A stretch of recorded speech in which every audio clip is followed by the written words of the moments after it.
How to find someone you unblocked on Instagram. So if you want to find someone you unblocked on Instagram, then first open up your Instagram application. Once you've opened, now you need to go with the profile option, which is on the bottom right, and go for the upper right, which has that three-bar icon. And here you just need to simply scroll down, and here you will have blocked, right? Simply tap on blocked, and here you will have all of the persons that you have blocked.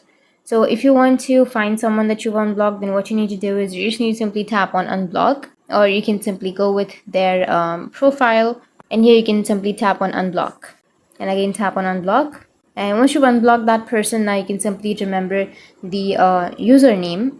Once you've remembered, you can go back to the search and you can search for that person again, and you'll be able to find that person. But if you don't find that person, then what you need to do is you can simply go with the direct messages, and under direct messages you may have any chats or anything like messages of that person. You can simply go with the direct messages, and then you can find that person. So that's how you can find someone you've unblocked on Instagram. And if you have any questions, feel free to comment below. Thanks for watching.